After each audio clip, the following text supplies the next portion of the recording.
BJP के लोग जिस तरह के कमेंट करते हैं त्योहारों को लेके और जिस तरह की राजनीति करना चाहते हैं, वो देश की एकता और अखंडता के लिए खतरा है। और सबसे बड़ी बात कॉन्स्टिट्यूशन के लिए खतरा है। कोई भी बात की जाए तो मैं समझता हूँ कि वो बात संविधान के दायरे में की जाए तो ज़्यादा अच्छा है। लोकतांत्रिक मूल्यों को जिंदा रखना है तो संविधान को जिंदा रखना होगा। लोकतांत्रिक मूल्यों को जिंदा रखना है तो सुप्रीम कोर्ट के पावर को जिंदा रखना होगा।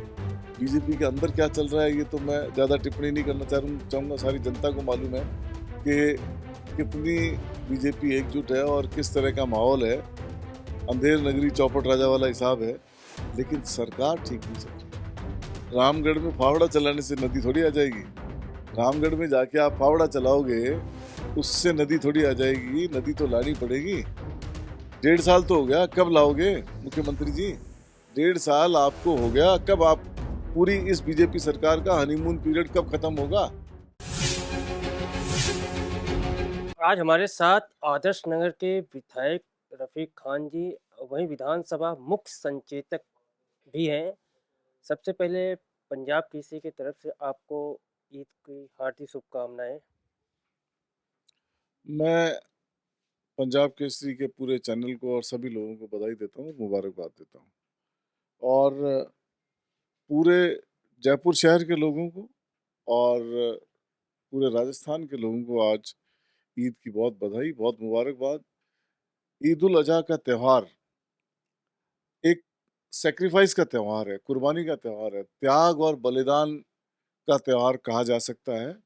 और पूरे इतिहास में जब जाते हैं हम, तो अगर इस्लाम धर्म में कुर्बानी का मैसेज कहीं से शुरू होता है, तो बकरीद से शुरू होता है।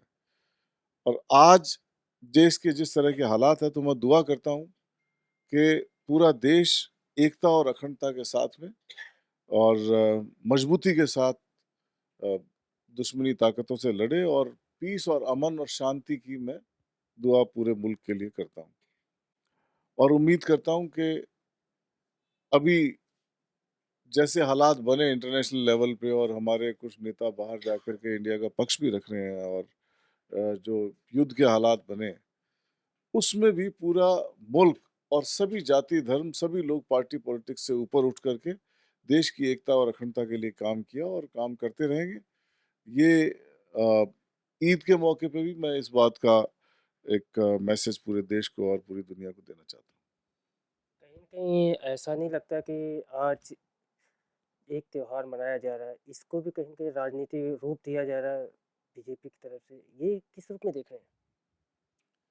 देखिए, बीजेपी के लोग जिस तरह के कमेंट करते हैं त्योहारों को लेके और जिस तरह की राजनीति करना चाहते हैं, वो देश की एकता और अखंडता के लिए खतरा है। और सबसे बड़ी बात कॉन्स्टिट्यूशन के लिए खतरा है। कॉन्स्टिट्यूशन हमें इजाज़त देता है एकता, अखंडता और बोलने की आज़ादी और सभी धर्म को, सभी धर्मों को, सभी जातियों को अपने धर्मों का पालन करने की आज़ादी संविधान देता है। और ऐसा कोई आदमी करता है, किसी को रोकता है और किसी धर्म और जाति के खिलाफ बात करता है, तो वो कॉन्स्टिट्यूशन का उल्लंघन भी है, संविधान का उल्लंघन भी है। कोई भी बात की जाए, तो मैं समझता हूँ कि वो बात संविधान के दायरे में की जाए तो ज़्यादा अच्छा है। अ, बिल्कुल इस समय आप भी देख रहे हैं जिस तरह से पक्ष के नेता विपक्ष के नेता को टारगेट हमेशा से कर रहे हैं। ईडी को सबसे पहले ईडी का ही देख लेते हैं जिस तरह से दुरुपयोग किया जा रहा है। सबसे पहले महेश जोशी, प्रताप सिंह खाचरियावास, फिर उदयलाल आजना के ऊपर भी आरोप लगाए गए। इसको किस रूप में देख रहे हैं? देखिए, मैं ऐसा समझता हूँ कि किसी भी पॉलिटिकल पार्टी को राजनीतिक द्वेषता से राजनीति नहीं करनी चाहिए। जब आप सरकार में आ जाते हो और सरकार बन जाती है, जनता ने आपको मैंडेट दे दिया, तो आपकी मोरल रिस्पॉन्सिबिलिटी ये है कि फिर आपको पार्टी पॉलिटिक्स से ऊपर उठ कर के काम करना चाहिए। और इसमें कोई दो राय नहीं कि सरकारी एजेंसियों का दुरुपयोग किया जा रहा है पूरे देश भर में।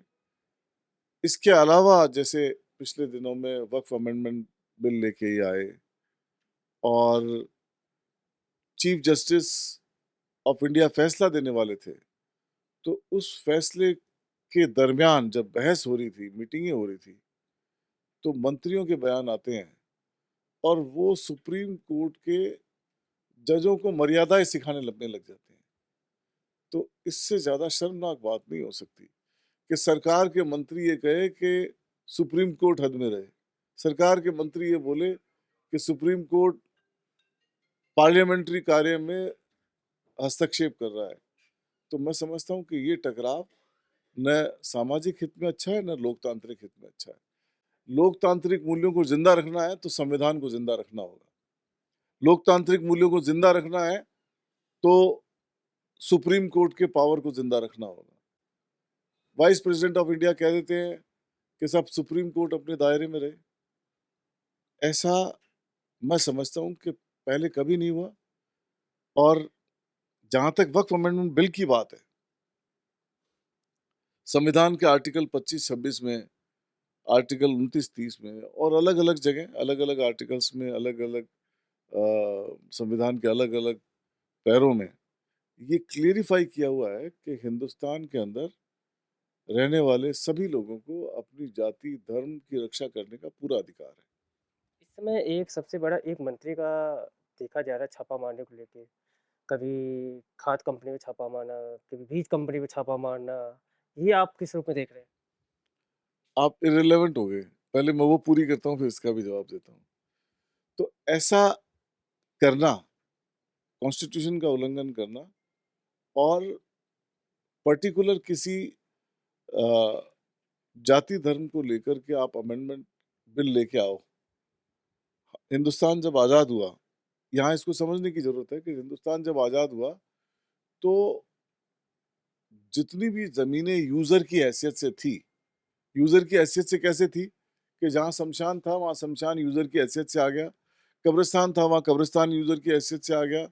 अगर कोई चर्च था, तो चर्च यूज़र की हैसियत से आ गया उसके अंदर।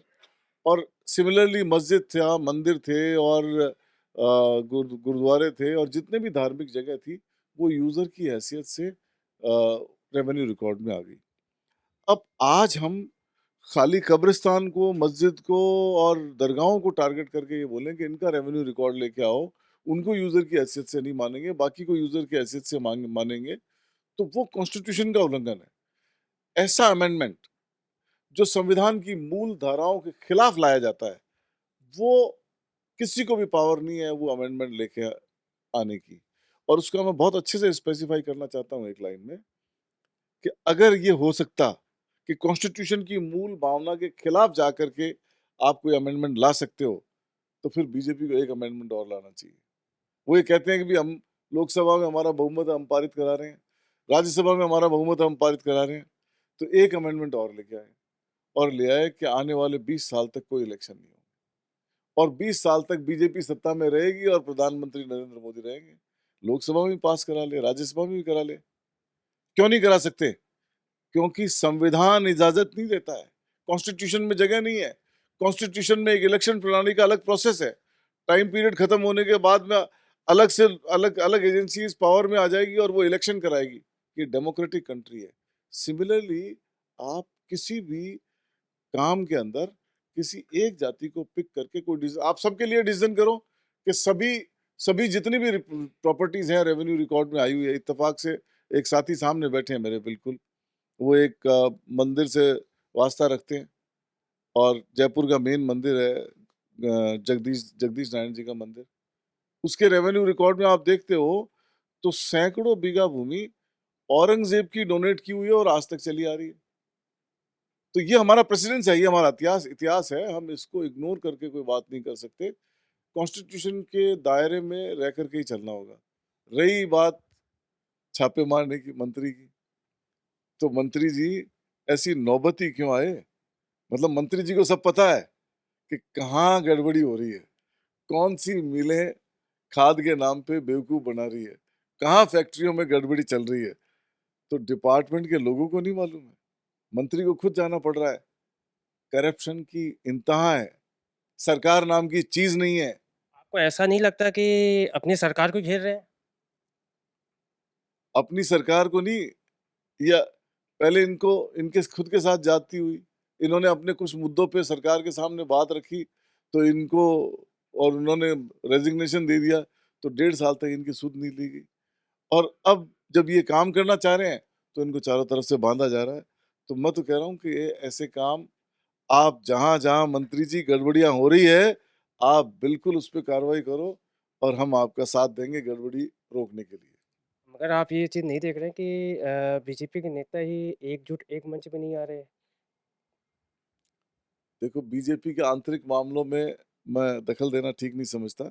बीजेपी के अंदर क्या चल रहा है, ये तो मैं ज़्यादा टिप्पणी नहीं करना चाहूँगा। सारी जनता को मालूम है कि कितनी बीजेपी एकजुट है और किस तरह का माहौल है। अंधेर नगरी चौपट राजा वाला हिसाब है, लेकिन सरकार ठीक नहीं चल रही है। आज हमारे समय में चिरंजीवी योजना को लेकर के आदमी जाता था, खाली हाथ जाता और लाखों रुपए का इलाज करा के फ्री में घर आता। आज उन सब लोगों के साथ एक सौतेला व्यवहार है, आदमी पीड़ित है। ए एक आदमी जो 10-15 हज़ार रुपए महीने की जॉब करता है, उसको लाखों रुपए का बिल अस्पतालों का भुगतना उसके लिए मुश्किल है। मुख्यमंत्री अशोक गहलोत ने ये मर्म समझा और ये समझ कर के ये कोशिश की कि राजस्थान की आवाम को हेल्थ सिक्योरिटी मिले एट लीस्ट। उनको बीमारी के अंदर तो कोई पैसा नहीं खर्च करना पड़े। नहीं तो क्या होता था पहले कि किसी की कोई गंभीर बीमारी हो गई, अब फाइनेंशियल कैपेसिटी है नहीं, तो ज़मीन बेचते थे, जायदाद बेचते थे, यहाँ तक कि लोग बाग अपने जेवर बेच कर के इलाज कराते थे। मुख्यमंत्री अशोक गहलोत जो हमारे पूर्व मुख्यमंत्री थे, उन्होंने ये सब बात खत्म कर दी। फ्री इलाज 25 लाख रुपए तक का फ्री इलाज हर आवाम के लिए तय कर दिया। आज फिर से वही माहौल है। किसी को अपनी ज़मीन बेचनी पड़ रही है, किसी को अपनी दुकान बेचनी पड़ रही है, किसी को अपना मकान बेचना पड़ रहा है। मगर बीजेपी का दावा है कि हमें राजस्थान में नौकरियाँ भी दे रहे हैं और इलाज भी हो रहा है। इन दावों पे क्या कहेंगे? बीजेपी का दावा तो अगर आज चुनाव हो जाए तो बीजेपी के सारे दावे धरे रह जाएँ। बीजेपी 40 सीट टच नहीं करे। ये तो जनता के सामने हकीकत है। और अ, मैं तो कह रहा हूँ कि ये जब चलता रहेगा तो इनको पता लगेगा आगे जा कर के कि किस तरह का शासन ये कर रहे हैं। और राजस्थान में बीजेपी के प्रति जितनी भी सिंपैथी थी सब खत्म है। नेगेटिविटी क्रिएट हो गई है, अफ़सरशाही हावी है और आम आदमी परेशान है। शहर सड़ रहा है, पानी पानी होते हुए पानी नहीं दे पा रहे हैं। बीसलपुर में पानी है, लेकिन हम पानी की पूर्ति नहीं कर पा रहे हैं। मगर बिजली की पूर्ति वो नहीं तो कर नदी पा रहे हैं। लाने की बात कर रहे हैं, कह रहे हैं कि ईआरसीपी और यमुना नदी तो हम ला चुके हैं, आप पानी की बात कर रहे हैं। रामगढ़ में फावड़ा चलाने से नदी थोड़ी आ जाएगी। रामगढ़ में जाके आप फावड़ा चलाओगे, उससे नदी थोड़ी आ जाएगी, नदी तो लानी पड़ेगी। 1.5 साल तो हो गया, कब लाओगे मुख्यमंत्री जी? 1.5 साल आपको हो गया, कब आप पूरी इस बीजेपी सरकार का हनीमून पीरियड कब खत्म होगा? कब काम करेंगे ये लोग? कब जनता के मुद्दों पे बात करेंगे? कब बिजली की बात करेंगे? कब पानी की बात करेंगे? कब राशन की बात करेंगे? कब साफ-सफाई की बात करेंगे? कब सीवरेज सैनिटेशन की बात करेंगे? कब हेल्थ की बात करेंगे? कब एजुकेशन की बात करेंगे? कोई काम ही नहीं है। यहाँ हमने 10-10 अंग्रेजी मीडियम, मेरी एक कॉन्स्टिट्यूएंसी में 10 Mahatma Gandhi English medium school खोल रहे हैं। एक काम तो कर रहे हैं ये, कि जो स्कूलें हमने खोली थी उनको बंद करने का काम कर रहे हैं। मगर उनका दावा है कि बच्चे ही नहीं आ रहे स्कूल में तो क्या करेंगे? उसको तो डाइवर्ट तो करेंगे किसी न किसी स्कूल में। बच्चे नहीं आ रहे हैं तो उनके रीज़न पे जाएँ, प्राइवेट स्कूलों के प्रमोशन को बंद करें और सरकारी स्कूल जहाँ फ्री एजुकेशन मिल रही है, उन स्कूलों को प्रमोट करें ताकि आम आदमी लाभान्वित हो। मगर देखा जा रहा है कि एक महाराज जो विधायक बाल मुकुंद आचार्य, उस समय उनके काम को आप देख रहे हैं, कभी ई मित्र पे जाते हैं, आधार कार्ड चेक करते हैं, कभी पलायन की बात करते हैं। इसको किस रूप में देख रहे हैं आप? आपको खुद को हँसी आ गई नाम लेते ही। तो वो मैं तो ये कह सकता हूँ कि उनको ये अंदाज़ा नहीं है कि मेरा काम क्या है? एक विधायक का काम क्या है? उसकी रिस्पॉन्सिबिलिटी क्या है? किसी को क्रिटिसाइज़ करना, एक्सटॉर्शन करना, किसी को दबाना, डिस्क्रिमिनेशन की बात करना, ये काम विधायक का नहीं है। विधायक एक बार चुन लिया गया, तो वो विधायक है सभी जाति धर्म के लिए, सभी आवाम के लिए और उन सब के हितों के लिए सभी विधायक को काम करना चाहिए। और मैं ऐसा समझता हूँ कि ये सीख उनको लेनी चाहिए। अपने पुराने सा अगर नए आदमी बने हैं, जैसे हम लोग पहली बार बने पिछली बार, कोई गुरेज़ नहीं है। राजेंद्र राठौड़ हमारे नेता प्रतिपक्ष थे, मैं उनसे कोई मुद्दे पे अगर मेरे को कुछ पूछना होता तो राय कर लिया करता था। गहलोत साहब थे, धारीवाल साहब थे, सीनियर नेताओं से राय करे, सीखे, समझे। अगर कुछ नहीं आता है और अगर फिर भी कोई दिक्कत है तो हमारे नेता हैं, नेता प्रतिपक्ष टीकाराम जूली जी, उनके पास उनका लेसन करवा देते हैं। समझे, संविधान को समझे, असेंबली के काम को समझे, अपने दायित्व को समझे और दायित्व का निर्वहन करे। और इनके खुद की पार्टी में नेता हैं, सीनियर आदमियों से राय लेके काम करे ताकि काम डिलीवर कर सके, जनता के लिए काम कर सके। जिस जिस जिन लोगों ने जिस एक्सपेक्टेशन से उनको चुना है, उनके लिए काम कर सके। बिल्कुल रफ़ीक खान जी थे, कई मुद्दाओं पे, कई बातों पे चर्चा हुई है। आगे हम आज ऐसे बात करते रहें कई विधायकों के साथ। कृष्ण कुमार शर्मा के साथ, हरनाम सिंह, पंजाब केसरी, जयपुर।